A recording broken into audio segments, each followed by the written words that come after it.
Всем доброй ночи, друзья мои. Хочу вначале вам напомнить, что те чистки, которые я даю вам, они очень сильные.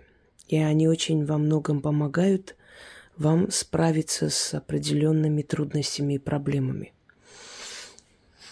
Например, могут помочь организму обновиться, восстановиться, обойтись без операции, очень часто так бывает, исцелить свою кровь, избавиться от человеческой зависти, открыть закрытые дороги, убрать безденежье и так далее. Для того, чтобы каждому человеку отдельно не объяснять, не снимать, точнее, не объяснять, не записывать и так далее, я решила когда-то, что я просто буду снимать и грамотно, ясно, четко рассказывать, что делать в той или иной ситуации, давать людям работы. И, естественно, за один раз я могу помочь огромному количеству людей. Потому что этот ролик увидят не только в этот момент много тысяч людей, но и после, когда этот ролик останется в интернете, опять же, много тысяч людей могут воспользоваться этой работой и помочь себе. Хочу вам сказать, что в принципе эти чистки, они убирают очень многое. И во многих ситуациях помогают. Есть некоторые исключения. Если это работа сильного мастера, чистки это снять не смогут. Они могут оттянуть определенное количество времени, отсрочить до того момента, пока вы не найдете более сильного человека, который снимет и избавит вас от этого. И если это проклятие рода, то, опять же, они могут отчасти смягчить ваше состояние, облегчить, но не более того. Это примерно так, как если бы у вас болел какой-нибудь орган, там голова, рука и так далее. И вам врач говорит, поскольку сейчас ночь, чтобы никуда не ехать, например, там знакомый, да, может посоветовать, или в интернете советует, выпейте там данное лекарство, оно вам поможет уснуть и как бы избавиться от боли до утра. А утром, конечно, обязательно сходите и узнайте, настолько ли сильная проблема. Вот чем разница между чисткой, которую проводит ведьма, и чисткой, которую она дает, если у вас серьезная проблема. То есть профессиональные работы и сильные проклятия чистки не снимут. То есть вы не снимете себя. Но можете спасти себя на некоторое время. Оттянуть это время, отсрочить, как я уже говорила. Пока не найдете сильного мастера. Если же это уже застарелая вещь, оно уже себя изжило, то есть само себя сожрало, хотела сказать. Если вы уже практически одолели своей силой внутренней, своим духом, иногда люди могут пережить очень страшные вещи. И те сущности, которые были отправлены в его жизнь, в его судьбу, не смогли справиться. Не потому, что они слабые, а потому, что слабый мастер отправил. Но в любом случае остаточное явление это осталось, это нужно убрать окончательно, понимаете? Чтобы оно по новой не возобновилось, чтобы они вновь где-то там, оседая на вашей энергии, вновь не усилились и не начали сжирать вашу жизнь. То такие чистки могут вам помочь окончательно убрать. Это чистка, которую я хочу вам подарить, это больше для обновления женского здоровья, женской сути. Так вот, в основе этой работы лежат знания русских ведьм из более древних губерний, такие как Ярославская губерния. Но это позже стало губерния, конечно, это было Ярославское княжество, Черниговское княжество. Вот в этих древних землях Руси в основном вот похожие работы встречаются. Поскольку я изучала источники и многие исторические источники, сопоставляла и магию, историю, и обряды, традиции. Вот подобные работы, связанные с привязком человека, еще называют мумиё человека, в основном проводились вот в этих старинных регионах России. Оттуда эта традиция пришла. Серебряная вода, ритуалы с зеркалом и так далее. Итак,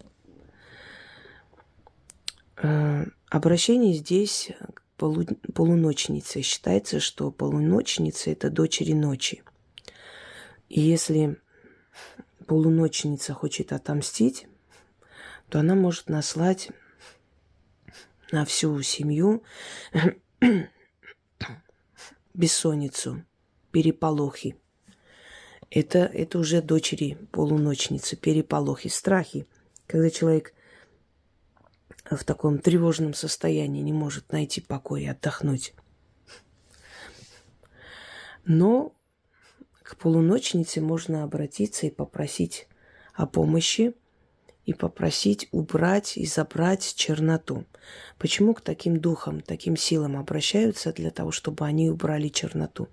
Потому что это их пропитание, это та энергия, которая питает их силу. Они усиливаются таким образом. Вот поэтому они с радостью забирают с людей вот эту черноту. Это их еда, так называемая. Во Вселенной каждый дух, каждая сила, она имеет определенную потребность в энергии. Все распределено правильно. А вот подобные сущности, подобные невидимые создания, которых мы называем духи, ну, по сути, если так подумать, что это разумы. Невидимые нам разумы, которые обитают в потустороннем пространстве. Вот эти невидимые разумы, у них разные пропитания, разные потребности, и многие из них, которых мы призываем для чисток, они забирают с нас вот эту черноту и питаются этой энергией. А иные силы возвращают тем, кто наслал, тем самым мучая их, и опять же питаясь их энергией, уже энергией мучения. Теперь свои ногти, волосы нельзя было никому отдавать, ни у кого оставлять. Не просто так происходит, когда человек идет в парикмахерскую. Знаете, есть легкая рука, есть тяжелая рука. Человек с тяжелой энергией встречается иногда. После его стрижки волосы начинают редеть, плохо растут. А есть парикмахеры, после которых волосы начинают оздоравливаться, становятся более пышные и так далее. И чаще всего, если у вас есть привычка волосы свои расчесывать и кидать в мусорку или где-нибудь еще, то наверняка у вас головные боли есть. Одно время и у меня была привычка, пока я себя не приучила к тому, что хотя бы, если мне некогда сжигать их, хотя бы кинуть просто и смыть волосы. Отдайте стихии воды. Воде отдайте хотя бы. Потому что если ваши волосы будут летать, непонятно где, если птицы будут забирать и выть с них гнезда и так далее, то ваши головные боли не пройдут. В волосах сохраняется, волосы это как антенна, связь со Вселенной. Именно поэтому в древние времена волосы стричь было не принято. Нельзя было Ну и бороды стричь, между прочим, хочу вам сказать. Почему бороды отращивали мужчины? Потому что это их связь с родом. Через волосы человек принимает определенную информацию на самом деле. Это реальность. Это не означает, что мы должны все ходить там волосатые и прочее. Нет. Но, по крайней мере, мы должны очень бережно относиться, потому что волосы отчасти наша защита. И не разбрасываться там и здесь. Еще волосы – это связь с нашей сущностью. Это волосы, то есть это связь с нашим фантомом, с нашими подсознательными там страхами, желаниями и так далее. Волосы – это связь с нашим родом. Почему волосы, если попадут в нехорошие руки, то на них можно навести что угодно. Волосы, ногти. Это не просто, скажем так, материал, который можно срезать и выкинуть. Это материал, который нас связывает с ними. И если это забрать, если с этого сделать вольт или что-то еще, то человек может пострадать. Смотря кто делает, конечно. Но даже самый неопытный кустарщик может что-нибудь да навести.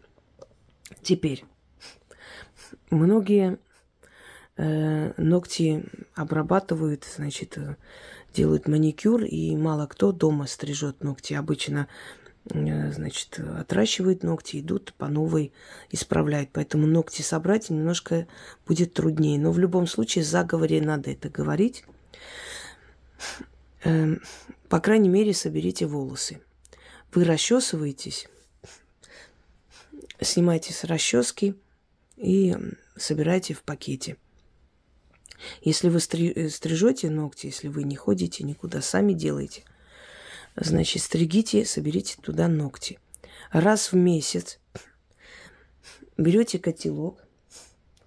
Раньше сжигали дрова, другие там, скажем так, такие материалы для розжига. Сейчас более современный мир.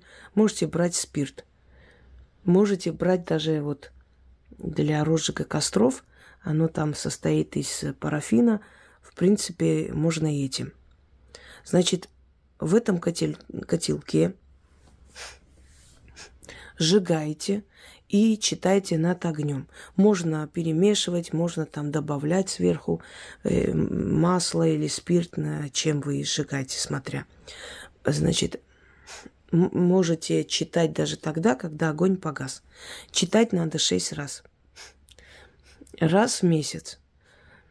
Ну, не обязательно прям строго соблюдать. Ну, как вспомните, месяц прошел, все уже собрано, берете это все, сжигаете в этом котелке, 6 раз говорите эти слова, после чего смывайте. Смывайте в унитаз, смывайте в раковину, куда у вас удобнее смывать, туда и смывайте.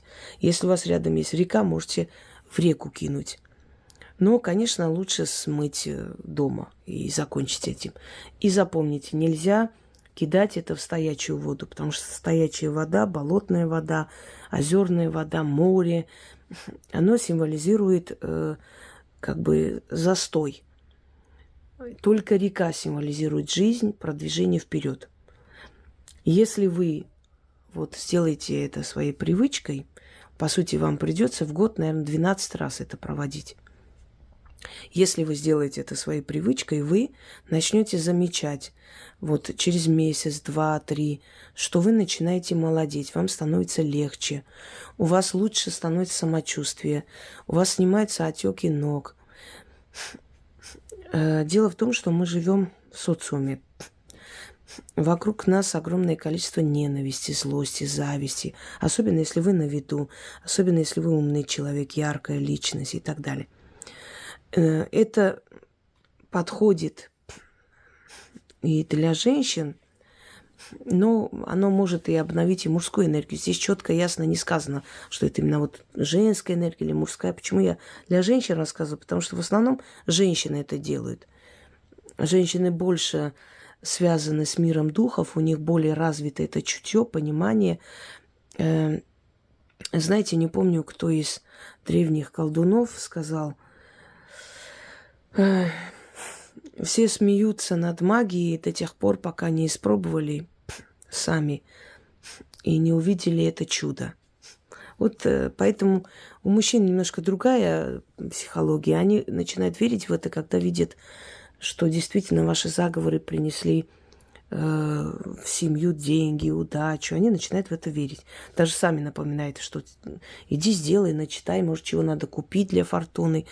Еще раз повторюсь, женщина верит и получает. Мужчина получает, только потом верит. Мы по-разному созданы, по-разному живем и по-разному чувствуем. Итак, вам нужно месяц собирать ногти и волосы. Если ногти не собираете, хотя бы волосы. Волосы-то вы точно расчесываете. Если пойдете в парикмахерскую, вам постригут, попросите там что-нибудь постелить и после отдать вам ваши волосы. Не оставляйте там волосы. Пусть даже с чужими волосами, неважно, но забирайте. И сожгите, естественно. Значит, волосы, ногти. Ну, для розжига спирт подходит или еще что-нибудь, что удобно. Сжигайте, но сжигать нужно после 12 ночи, то есть 00:00 ночи. Это время полуночниц, с 00 до 03. Это самое активное время духов. Поэтому старайтесь такие сильные работы делать вот в этом промежутке. 6 раз начитали, смыли, ложитесь спать. У вас будет сон, как у младенца. Успокойте нервную систему, прям станет легче, вот боль в ногах отпустит и так далее. На самом деле вы помолодеете. Вот что у вас будет происходить. Сделайте это. Знаете, иногда нужно и себе помочь, не только другим. Если вашей дочери больше 12 лет, ей тоже можно это провести. Точно так же собрать свои волосы, ногти, заодно и вы научите ее этому. И это станет привычкой на всю жизнь. Это замечательная привычка. И после чего проведете и обновите свое женское состояние и здоровье. Мужчины могут провести. У мужчин не такие длинные волосы, но ногти-то они стригут. Пусть будет какая-то часть волос, какая-то часть ногтей. И у них организм обновится. Просто я знаю, что это будет делать женщина, поэтому больше нацелена на них. И заговор следующий. Пойду я простоволосая и босоногая. Из дома в ворота, из ворот во чисто поле. Там сидит на троне мать-полуночница. У ее ног костер жертвенный яро пылает. Всю черноту людскую сжигает. Полуночница-матушка, узри меня, услышь меня. В моем деле подсоби мне. Кидаю в костер у ног полуночницы волосы и ногти. Если у вас только волосы, значит только волосы. Только ногти, значит только ногти. Через ногти мои, через мои волосы тело свое очищаю. Всю черноту с себя снимаю. В огне сжигаю порчи и корчи, с глаз и злой посыл. Людская зависть. Навели мне, али сама на себя стянула. Сгори скверно, чернота. Часть дымом уйди, часть в воду пойди. Очищайся, мое тело. Моя душа и разум, обновись разом. Ключ, замок, язык. Заклято. Еще раз. Пойду я простоволосая и босоногая. Из дома в ворота, из ворот во чисто поле. Там сидит на троне мать-полуночница.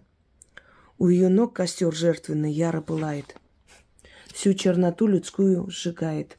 Полуночница-матушка, узри меня, услышь меня. В моем деле подсоби мне. Кидаю в костер у ног полуночницы свои волосы и ногти. Через ногти мои, через мои волосы тело свое очищаю. Всю черноту себя снимаю. В огне сжигаю порчи и корчи. С глаз и злой посыл.